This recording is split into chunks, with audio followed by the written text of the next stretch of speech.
Hey guys, it's Lynn Pratt. Thanks so much for joining me to paint this fun little Valentine's Day painting. Now I am doing this as 8 by 8, but you can size this up or down. You can make it a large print to go on your wall, or you can size it down to a card size and just use it like that.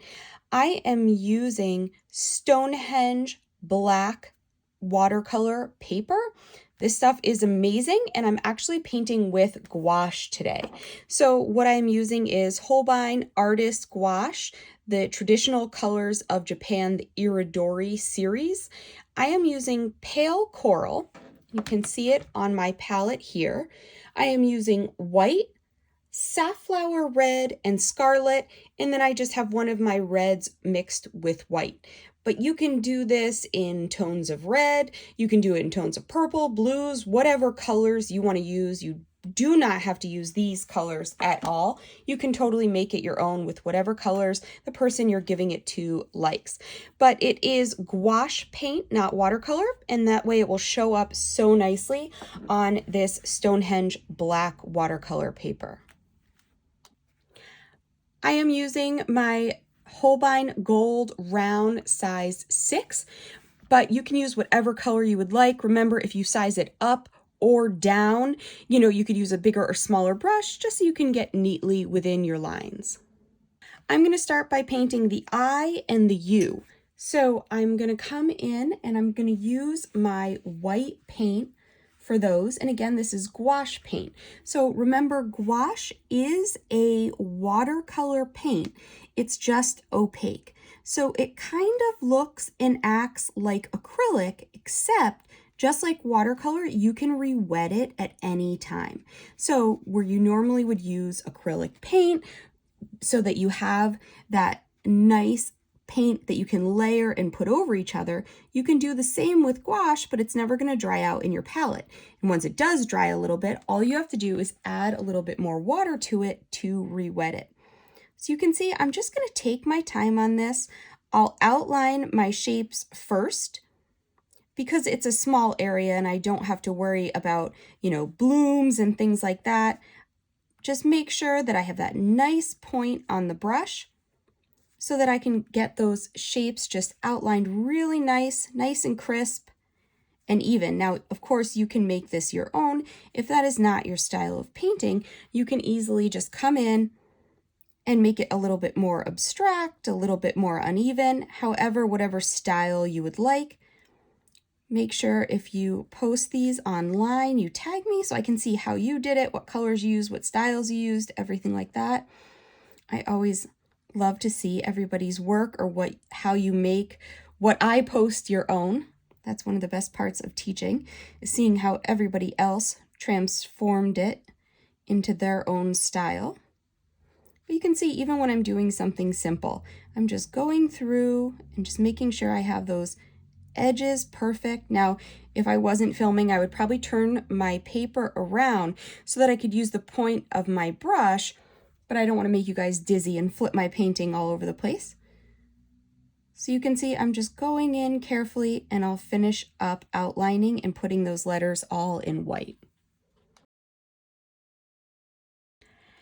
Now I'm ready to paint the hearts.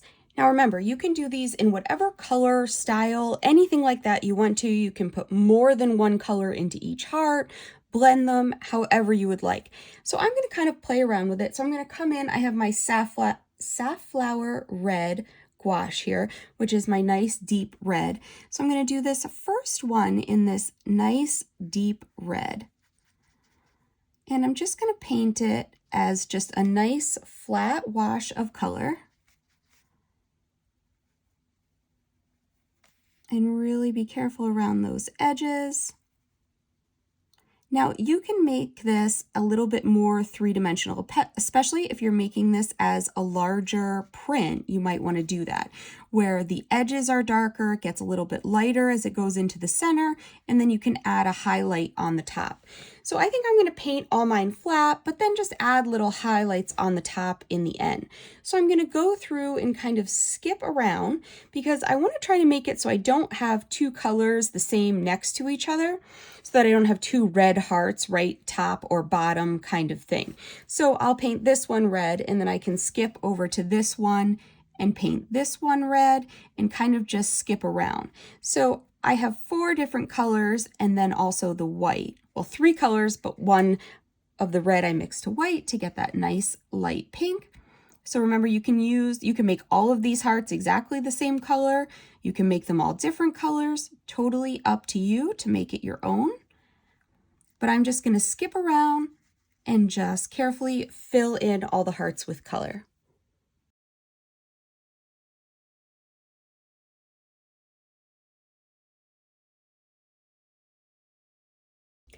All of my colors are in. As I got a little closer, I had 2 that were too close together. So I just added, just mixed some of my colors on the palette to come up with another color to add in, or you can just add another tube color, however you'd like to do it. Now you'll see as some dry, they might not be as opaque as I want them to be, depending on the opacity of the gouache per color that you're using. Some might be more opaque than others. So for some of these, I will just come on and simply put a second coat once it's dry to really amp up that color and get that to be super nice and bright. So just like watercolor, you can layer the gouache to add more opaqueness to make it show up on that black paper more. As you can see, I have all of my hearts painted in now. The ones that I needed to go over a second time, I did. So everything is super opaque on that black paper. I absolutely love it. Remember, you can just keep mixing and matching whatever paints you have on your palette to come up with as many colors as you would like. I can't wait to see what you guys do with this, what colors you make it in, what mediums you do it in, what kind of paper, anything like that. So make sure you tag me in it so I can see what you do. Thanks so much for joining me in this fun little Valentine's Day tutorial. Let's paint.